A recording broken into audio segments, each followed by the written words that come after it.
보수정권 9년 만에 좌파 진영은 언론노조 좌파 언론과 결탁하여 박근혜 정권을 무너뜨리는 데 성공했다. 법원이 대통령에게 추가 구속영장을 발부할 때 그 근거로 삼은 것이 SK그룹 89억 뇌물 요구 사건이었다. 이 사건은 2016년 2월경 SK그룹 회장 최태원이 대통령과 단독 면담을 마치고 청와대를 떠날 때 안종범에게서 서류봉투 하나를 받으면서 비롯됐다. 최태원 진술조서에 따르면 이 서류봉투는 대통령이 직접 준 것이 아니고 대통령과 있는 자리에서 안종범으로부터 받은 것도 아니었다. 최태원은 이 서류봉투를 그룹 부회장 김영태에게 주었고 김영태는 박영춘 전무에게 처리하라고 지시했다. 박영춘은 K스포츠재단에서 보낸 89억 원의 자금 요청 자료가 매우 부실하고 사업 제안서 내용이 이상하다고 생각했다. 그래서 K스포츠재단 사무총장 정현식에게 청와대 뜻이냐 대통령 뜻이 맞느냐고 확인을 시도하자 며칠 후 정현식은 자금 요청은 없었던 일로 하자며 포기 의사를 전해왔다는 것이다. 결론적으로 SK그룹 89억 원 뇌물 요구 사건은 대통령과 아무런 관련성이 없으며 전무 박영춘의 강직한 자세와 지혜로운 처신으로 미수에 그친 사건이다. 사실이 이러함에도 1심 재판 도중인 2017년 10월 13일 증거 인멸과 도주의 우려가 있다는 이유로 추가 구속영장이 발부되자 2017년 10월 16일 대통령은 재판을 거부하는 폭탄 선언을 했다. 서울중앙지방법원 제417호 대법정에서 대통령은 준비해온 메모를 읽기 시작했다. 검찰이 6개월 동안 수사하고 법원은 다시 6개월 동안 재판을 했는데 다시 구속수사가 필요하다는 결정을 받아들이기 어려웠고 무력감을 느끼지 않을 수 없었다고 심경을 토로합니다. 이제 정치적 외풍과 여론의 압력에도 오직 헌법과 양심에 따른 재판을 할 것이라는 재판부에 대한 믿음이 더는 의미가 없다는 결론에 이르렀습니다. 향후 재판은 재판부의 뜻에 맡기겠습니다. 이날 이후 법정에서 더 이상 대통령의 모습을 볼 수 없었고 대통령은 그때부터 법원이 어떤 판결을 내리던 일체의 항소나 상고를 하지 않았다.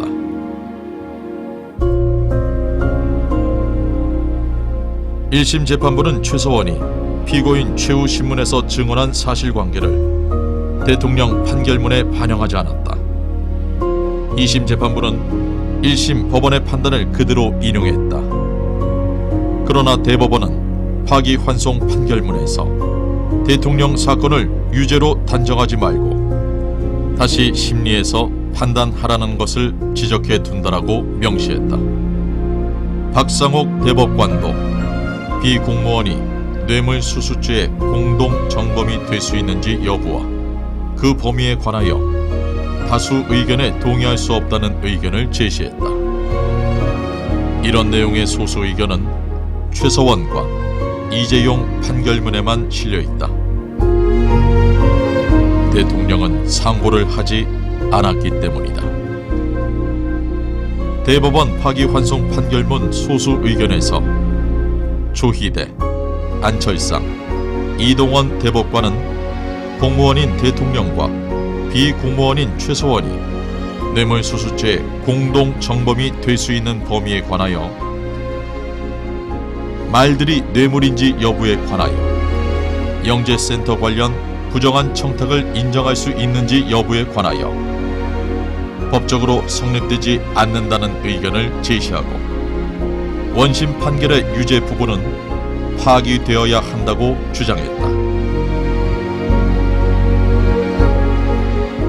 하지만 파기환송심 재판부는 대법원의 권고를 무시하고 실체적인 사유에 대한 추가 심리 없이 대통령에게 유죄를 선고했다.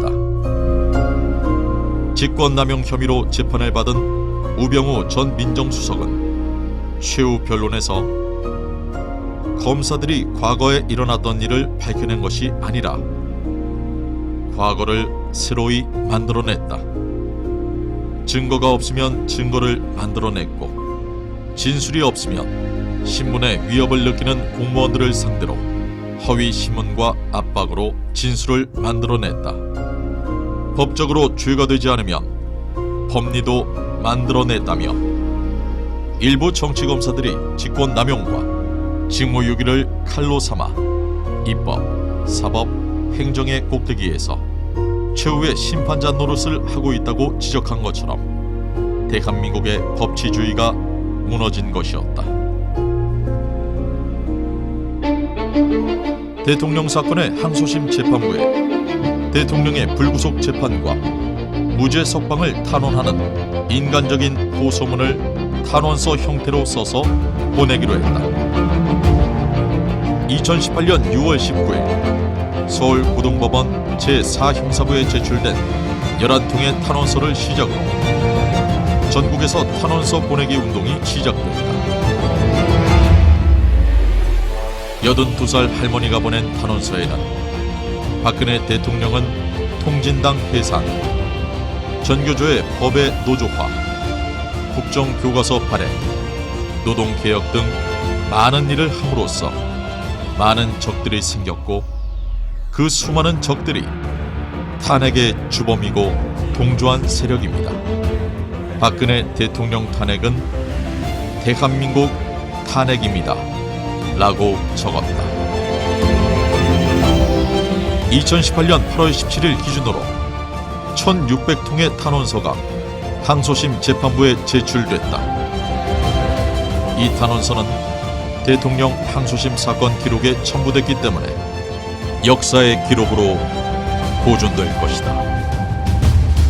파란장류 캠페인이 시작이 된 거는 유정찬 기자님 주변에 가까운 분들이 이 캠페인을 했으면 좋겠다. 파란장류는 기적 혹은 희망 이런 것을 상징을 한다. 사법부가 제대로 판결을 하면 무죄로 석방되실 것 같다 이렇게 생각을 했는데 2심 판결에서 무죄 판결을 받았으면 좋겠다 하는 그것을 간구하기 위해서 그걸 했었고요.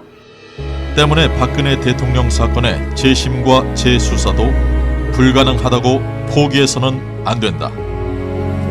애국 국민들 가슴에 파란 장미 배지가 달리는 그 순간부터 재수사를 촉구하는 거대한 움직임이 시작된 것이다. 탄핵 사건은 광우병 난동이 실패를 거울 삼아 좌익 세력이 기획해서 성공시킨 촛불 난동이다. 이제까지 법학자나 법조인들이 오랜 세월에 걸쳐서 실질적 의미의 법치주의를 확립을 해왔어요. 자유민주 국가에서는 이렇게 확립된 법치주의의 전통이 형사재판 절차에서는 무죄 추정 원칙, 증거재판주의, 피고인의 방어권 보장, 불구속 재판 원칙 이런 것들로 확립이 됐는데 이 탄핵 사건의 재판에서는 그 모든 것이 훼손되거나 후퇴됐다. 그래서 법치주의가 크게 후퇴한 그런 사건이었다고 생각합니다. 박근혜 대통령의 탄핵은 박근혜 개인의 탄핵을 넘어서서 자유민주공화국이라고 하는 대한민국 탄핵으로 연결되었습니다. 탄핵은 박근혜 대통령을 갖다가 임의로 해가지고 체제 탄핵을 한 겁니다. 청와대를 나와서 다시 정치권에 입문하기까지 18년입니다. 18년 동안의 삶이 대단히 힘들었는데 결국 그 삶은 뭐냐? 자신을 추스리고 자기와의 싸움의 기간이었다 이렇게 생각을 하고 있고요. 국가 속에, 사회 속에 다시 내가 한 인간으로서 다시 살아날 수 있을까에 대한 끊임없는 갈등, 고민, 고통이 있었던 시기고 그것을 극복해가는 과정이었고 그게 원칙 있는 삶, 원칙 있는 정치, 그다음에 신뢰, 약속 이런 단어가 그 18년 동안의 고통 속에서 묻어나온 박근혜 정치의 중심 테마가 됐다 이렇게 봅니다. 청와대를 떠난 날부터 국회의원 보궐선거에 나온 1998년까지 박근혜는 국민의 뇌리 속에 잊힌 존재가 되었다.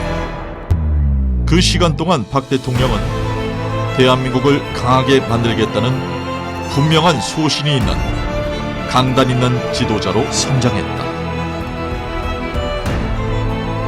시련도 있었다. 2006년에 있었던 지방선거 지원 유세 도중 면도칼 테러를 당해 생명의 위협을 겪기도 했다.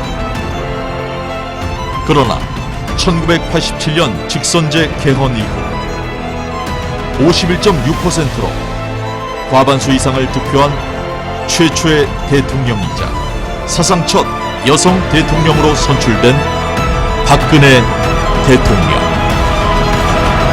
새 정부는 경제 부흥과 국민 행복 그리고 문화 융성을 통해 새로운 희망의 시대를 열어갈 것입니다. 대통령 탄핵 사건은 거대한 음모였다.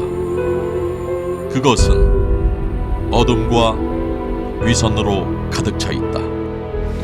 그날 이후 대한민국은 어둠에 갇혀 있다. 아직 침묵으로 저항하고 있는 대통령만이 어두운 역사의 진실을 밝힐 수 있을 것이다. 그리고 빛과 진실의 시대는 머지않아 반드시 우리에게, 아니 우리 대한민국에 다시 찾아올 것이다.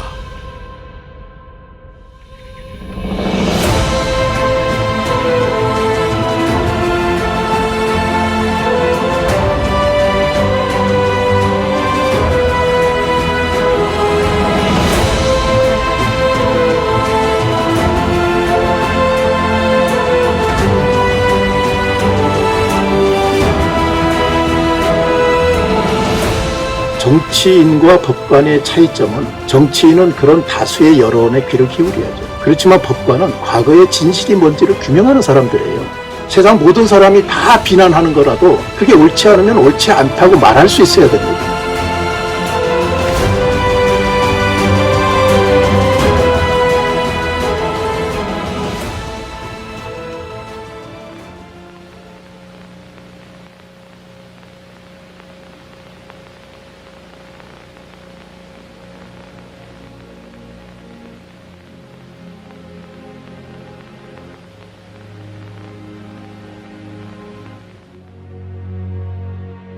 구속되어 주 4회시 재판을 받은 지난 6개월은 상담하고 비통한 시간들이었습니다. 한 사람에 대한 믿음이 상황조차 하지 못한 배신으로 뒤돌아왔고, 이로 인해 그는 모든 명예와 삶을 잃었습니다.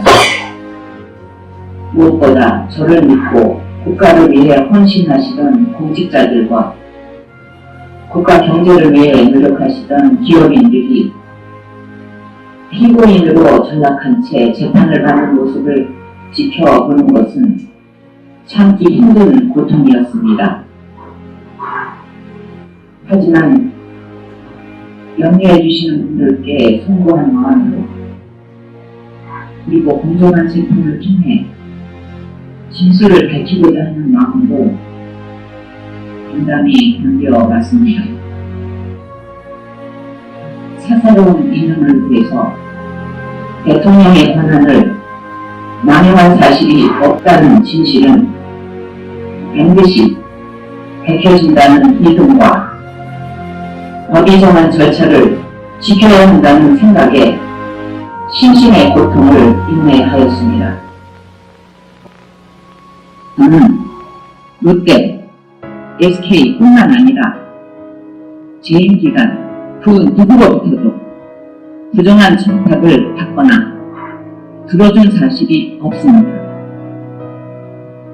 재판 과정에서도 해당 의혹은 사실이 아님이 충분히 밝혀졌다고 생각합니다. 오늘은 저에 대한 구속 기한이 끝나는 날이었으나 재판부는 검찰의 요청을 받아들여 지난 13일 추가 구속영장을 발부하였습니다. 하지만 검찰이 6개월 동안 수사하고 법원은 다시 6개월 동안 재판하였는데 다시 구속 수사가 필요하다는 결정을 저로서는 받아들이기 어려웠습니다.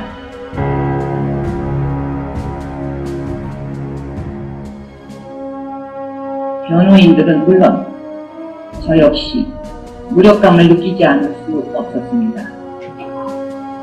그리고 오늘 변호인단은 삶의 의사를 전해왔습니다. 이제 정치적 외풍과 여론의 압력에도 오직 헌법과 양심에 따른 재판을 할 것이라는 재판부에 대한 믿음이 더는 의미가 없다는 결론에 이르렀습니다. 향후 재판은 재판부의 뜻에 맡기겠습니다. 더 어렵고 힘든 과정을 겪어야 할지도 모르겠습니다. 하지만 포기하지 않겠습니다. 저를 믿고 지지해 주시는 분들이 있고 언젠가는 반드시 진실이 밝혀질 것이라 믿기 때문입니다.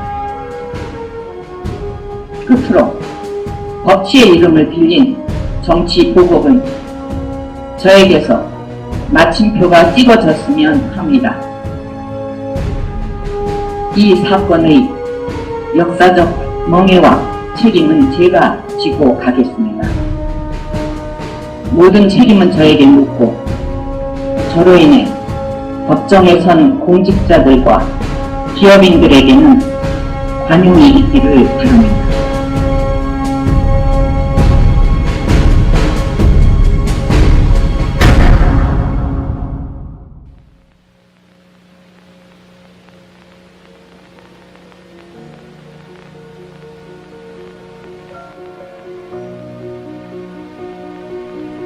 아버지 박정희 대통령 취임으로 1963년 2월부터 청와대에서 살기 시작한 박근혜 대통령. 어머니 유경수 여사의 서거로 22의 나이로 퍼스트 레이디 역할을 맡게 되었고 5년 후에는 12.6 사태로 아버지마저 잃게 되면서 청와대를 떠나게 됐다. 1979년 11월 21일 신당동 집으로 돌아온 후 평범한 자연인 박근혜로 살았다. 당시 단종의 유배지였던 영월을 둘러본 대통령은 우리 인생이 결국 한중, 결국 한정, 그러므로 소중한 삶이란 수필집에서 자신이 생을 허락받은 시간만큼 후회 없는 삶을 살아야 한다고 다짐했다.